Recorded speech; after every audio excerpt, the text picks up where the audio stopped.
Assalamualaikum warahmatullahi wabarakatuh. Perkenalkan, nama saya Nanda Mustikarini, nomor induk mahasiswa 1901070110 dari kelas TPPL 2A, Program Studi Teknik Pengendalian Pencemaran Lingkungan Politeknik Negeri Cilacap. Video ini dibuat untuk memenuhi tugas mata kuliah praktik instrumentasi dan pengukuran dengan dosen pengampu Bapak Oto Prasadi, SPI, MSI. Nah, pada kesempatan kali ini saya akan menjelaskan beberapa alat instrumentasi yang digunakan untuk pengukuran di lingkungan.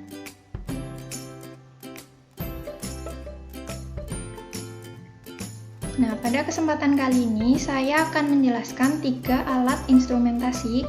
Yang pertama yaitu Oil and Water Analyzer, kemudian yang kedua yaitu Van Dorn Water Sampler Horizontal, dan yang ketiga yaitu Van Dorn Water Sampler Vertikal. Nah, untuk ketiga alat tersebut juga memiliki beberapa tipe. Yang pertama akan dibahas yaitu tipe untuk Oil and Water Analyzer, yaitu Oil and Water Analyzer Custom Sensor and Technology. Berikut adalah gambar dari alat Oil and Water Analyzer Custom Sensor and Technology atau biasa disebut CST. Nah, yang bagian sebelah kiri ini merupakan alat Oil and Water Analyzer CST, dan untuk penerapannya dia ditempatkan dalam suatu wadah untuk mengukur debit, untuk mengukur aliran air. Nah, fungsinya adalah untuk mengukur kandungan air minyak pada air limbah dengan menggunakan fluoresensi setiap molekul aromatik yang ada, sehingga produsen nantinya dapat mengurangi kandungan minyak yang terdapat dalam air limbah. Nah, apa itu fluoresensi? Fluoresensi adalah terpancarnya sinar oleh suatu zat yang telah menyerap sinar atau radiasi elektromagnet lain. Selanjutnya, untuk metode pengukuran dari alat tersebut, yang pertama yaitu menentukan titik sampel yang memungkinkan aliran melalui penganalisis. Nah, karena pengukurannya dilakukan dalam alat tersebut, maka sebisa mungkin mencari tempat atau membuat suatu aliran agar air limbah tersebut dapat masuk ke dalam alat Oil and Water Analyzer CST tersebut. Kemudian yang ketiga, kandungan minyak dalam sampel air limbah akan terbaca di layar.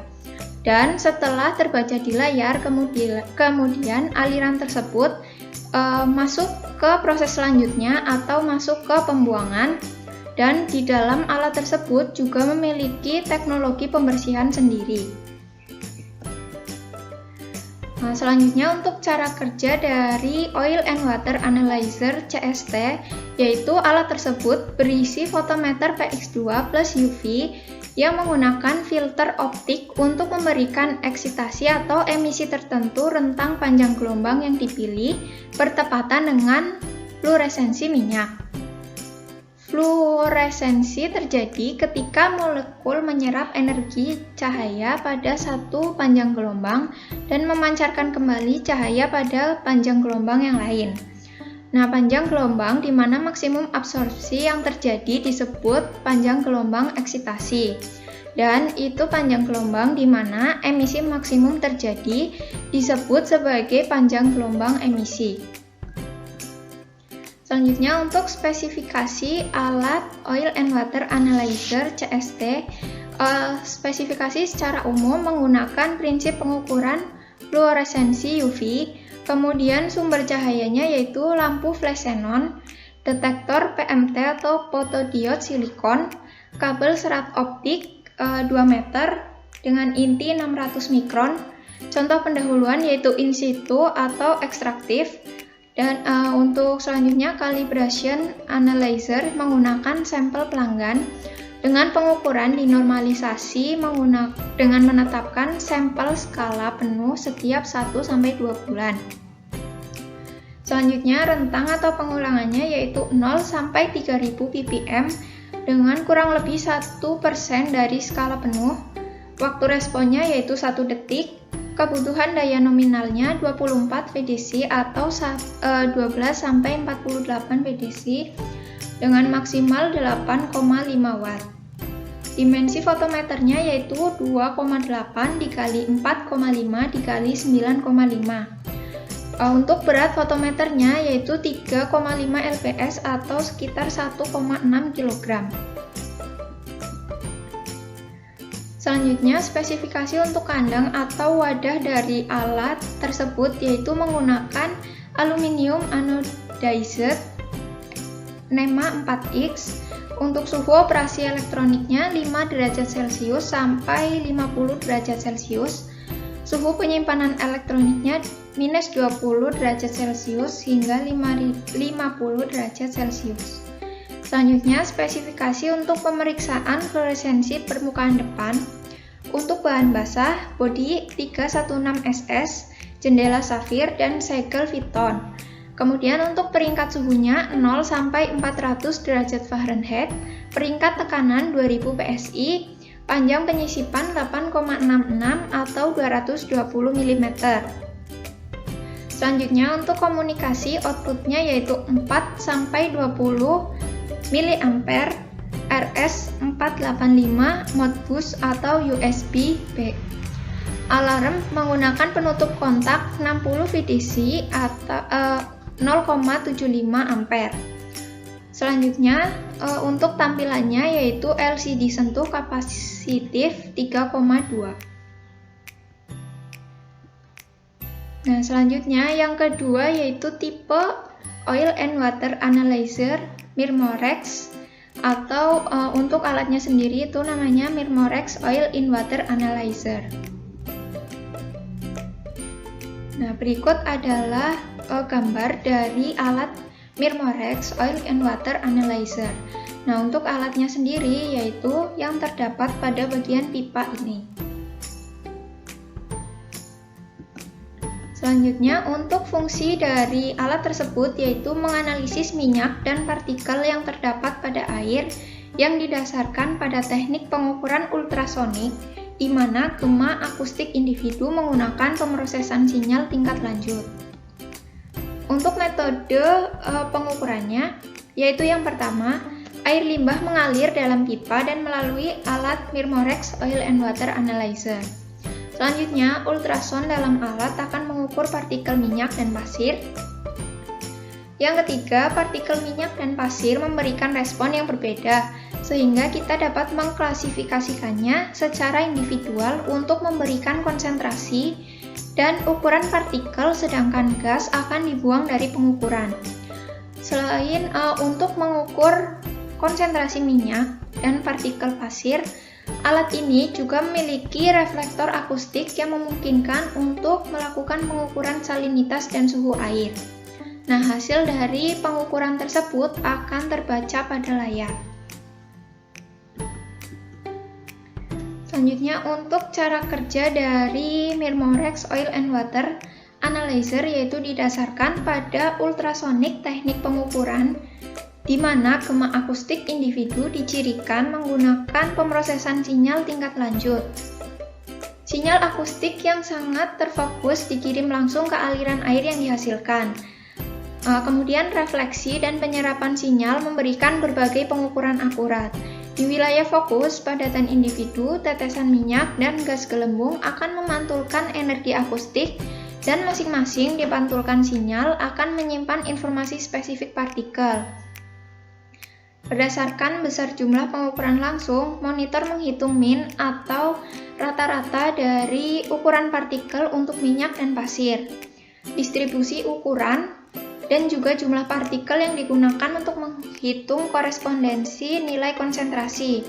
Informasi proses penting sebagai salinitas dan suhu diukur dan disajikan dalam antarmuka pengguna grafis oil and water. Nah, penganalisis atau alat ini bisa melakukan kalibrasi otomatis. Selanjutnya, untuk spesifikasi dari alatnya untuk parameter utamanya yaitu distribusi ukuran untuk minyak dan padatan disajikan dalam satuan mikrometer, kemudian konsentrasi berbasis volume dalam satuan ppm, diameter partikel median untuk minyak dan padatan D50 dalam satuan mikrometer, suhu aliran proses dalam satuan derajat Celcius, konsentrasi berbasis massa untuk minyak dan padatan dalam satuan miligram per liter, salinitas air dalam satuan gram per liter, dan konsentrasi volume dalam satuan ppm.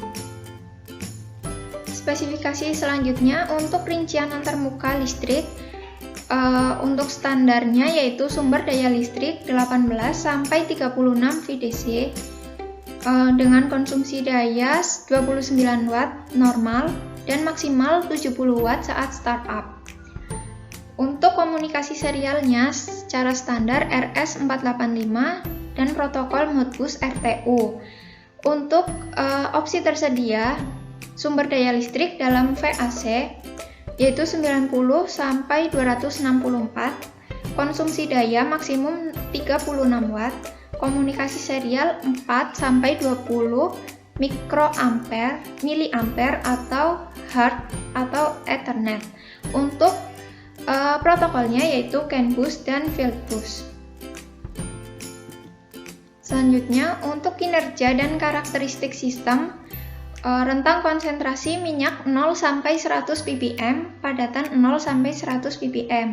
Nah, sebenarnya untuk alat Myrmex Oil and Water Analyzer itu terdapat tipe lagi dan seluruh spesifikasinya secara keseluruhan itu sama, yang membedakan hanya pada rentang konsentrasinya saja. Di sini saya mengambil contoh untuk Myrmex Oil and Water Analyzer LR100, sehingga untuk konsentrasi memiliki rentang 0 sampai 100 ppm, baik itu untuk minyak dan padatan. Selanjutnya untuk suhu lingkungannya minus 20 derajat Celcius sampai 50 derajat Celcius. Untuk Reynolds nomor kurang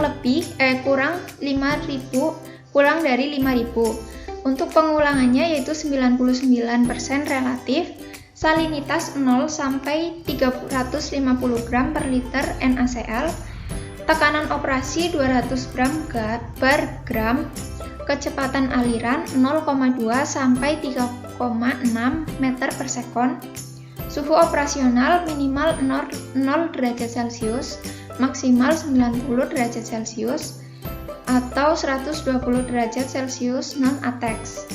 Untuk rentang ukuran partikelnya yaitu lebih dari 2 sampai 3 mikrometer. Nah, maksimal rentang konsentrasi bergantung pada rentang ukuran partikel. Selanjutnya, alat yang kedua yaitu Van Dorn Water Sampler Horizontal. Di sini juga terdapat dua tipe. Yang pertama yaitu Alpha Bottle Horizontal dan yang kedua yaitu Beta Bottle Horizontal. Secara umum untuk Van Dorn Water Sampler Horizontal adalah sebagai berikut. Nah, untuk penjelasan dari kedua tipe tersebut, yang pertama untuk Alpha Bottle Horizontal dibagi menjadi dua lagi, yaitu Alpha Bottle Horizontal PVC dan juga Alpha Bottle Horizontal Akrilik. Untuk Beta Bottle Horizontal juga dibagi menjadi dua, yaitu sama Beta Bottle Horizontal PVC dan juga Beta Bottle Horizontal Akrilik. Nah, secara umum fungsi Van Dorn Water Sampler Horizontal yaitu untuk pengambilan sampel di perairan dangkal atau perairan mendalam, dan botol ini disebut sebagai horizontal karena mereka turun sejajar dengan bagian bawah, atau ketika botol tersebut diturunkan ke dalam air, maka posisinya yaitu sejajar dengan permukaan air. Selanjutnya untuk metode pengukurannya, yang pertama, tali pengancing pada penutup tabung ditarik, kemudian dikaitkan pada pengait dan dijepit menggunakan penjepit. Setelah itu, penutup tabung akan terbuka dan alat dapat diturunkan secara horizontal atau sejajar dengan permukaan air pada kedalaman tertentu, kedalaman yang diinginkan dengan menggunakan tali penggantung tabung. Nah, saat Van Dorn telah berada pada posisi yang diinginkan, maka logam pembuka penjepit dijatuhkan dan setelah dijatuhkan, maka penjepit kaitan tersebut akan terbuka dan alat botol tersebut dapat tertutup dan terisi dengan air sampel. Setelah itu, Van Dorn siap untuk diangkat kembali. Untuk cara kerjanya yaitu kedua penutup tabung terikat dengan karet penarik sehingga dapat menutup tabung ketika pemberat yang dilepaskan dari atas menekan pembuka penjepit atau pengancing penutup saat terbuka. Dengan demikian, air yang ada di dalam tabung tidak akan terkontaminasi dengan air yang tidak dikehendaki untuk dijadikan sampel pengamatan. Selanjutnya untuk spesifikasi alatnya.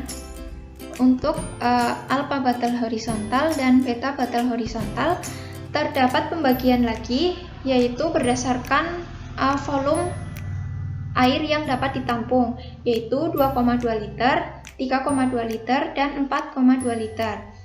Nah, secara keseluruhan, secara umum, kedua jenis alat tersebut memiliki spesifikasi yang hampir mirip. Bahkan sebagian besar bagian-bagian pada alat tersebut adalah sama, yaitu terdiri dari perakitan kabel sebanyak 2 pak, perakit tubing, segel dengan katup sebanyak 2 pak, perakitan trip, perakitan tengah dengan kabel, tabung, dan segel, konektor sebanyak 2 pak, klem sebanyak 2 pak, pengaman atau gagang, kemudian katup pembuangan atau nipel sebanyak 2 pak, dan untuk sebelumnya telah dijelaskan ada masing-masing ada 2 pembagian tipe lagi, yaitu berdasarkan bahannya. Jadi untuk spesifikasinya itu berdasarkan bahannya ada tabung utamanya berbahan dasar akrilik dan tabung utamanya berbahan dasar PVC. Nah, yang membedakan antara alpha bottle horizontal dan beta bottle horizontal yaitu terletak pada gasket kit, di mana pada beta bottle horizontal terdapat gasket kit sebanyak 2 pak dan sedangkan untuk alpha bottle horizontal itu tidak ada. Selanjutnya yang ketiga yaitu Van Dorn water sampler vertikal. Di sini juga terdapat 2 pembagian lagi. Yang pertama alpha bottle vertikal dan yang kedua yaitu beta bottle vertikal. Nah, ini adalah gambar dari alat Van Dorn water sampler vertikal secara umum. Kemudian untuk pembagiannya, alpha bottle vertikal juga dibagi menjadi 2, yaitu alpha bottle vertikal PVC dan juga alpha bottle vertikal akrilik. Untuk beta bottle vertikal juga dibagi menjadi 2, yaitu beta bottle vertikal PVC dan juga beta bottle vertikal akrilik. Untuk fungsi dari vertical water sampler yaitu untuk mengambil sampel dari kedalaman perairan, dan biasanya sampel yang diambil merupakan area perairan yang dianggap air tersebut mengandung bahan padat. Nah, ukuran vertical sampler yang lebih besar juga bisa digunakan untuk mengambil sampel plankton. Perbedaannya dengan horizontal water sampler hanya orientasi silinder pengambil sampel perairan saja. Nah, tadi untuk Van Dorn water sampler horizontal, ketika diturunkan maka dia dalam posisi sejajar dengan permukaan air, sedangkan untuk Van Dorn water sampler vertikal saat diturunkan dia dalam posisi tegak lurus dengan permukaan air. Untuk cara kerjanya yaitu sama dengan Van Dorn water sampler horizontal, yaitu Kedua, penutup tabung terikat dengan karet penarik sehingga dapat menutup tabung ketika pemberat yang dilepaskan dari atas menekan pembuka penjepit atau pengancing penutup saat terbuka. Dengan demikian, air yang ada di dalam tabung tidak akan terkontaminasi dengan air yang tidak dikehendaki untuk dijadikan sampel pengamatan. Nah, untuk metode pengukurannya juga sama, yang membedakan hanya orientasi pada saat botol tersebut diturunkan atau untuk mengambil sampel. Untuk metodenya yaitu yang pertama, tali pengancing pada penutup tabung ditarik, kemudian dikaitkan dengan pengait dan dijepit. Kemudian setelah tabung tersebut terbuka, maka alat diturunkan dengan posisi vertikal pada kedalaman yang diinginkan dengan menggunakan tali penggantung tabung. Nah, saat Van Dorn telah berada pada posisi yang diinginkan, maka logam pembuka diturunkan sehingga penutup pada botol dapat terlepas dari kaitannya dan menutup dengan rapat botol yang telah terisi air. Setelah itu, Van Dorn siap untuk diangkat. Untuk spesifikasinya itu sama seperti pada Van Dorn water sampler vertikal, yaitu untuk alpha bottle. Mohon maaf, di sini ada terjadi kesalahan penulisan. Seharusnya alpha bottle vertikal dan beta bottle vertikal itu ada terdapat tipe lagi berdasarkan volume dari botol yang digunakan untuk mengambil air, yaitu 2,2 liter, 3,2 liter, dan 4,2 liter. Nah, secara keseluruhan itu sama. Yang membedakan hanya pada beta bottle vertikal terdapat gasket heat sebanyak 2 pak. Dan untuk spesifikasinya sendiri itu juga dapat didasarkan pada tabung utama atau botol, bahan dari botol yang digunakan, yaitu ada akrilik dan PVC, baik itu untuk alpha bottle vertikal maupun untuk beta bottle vertikal.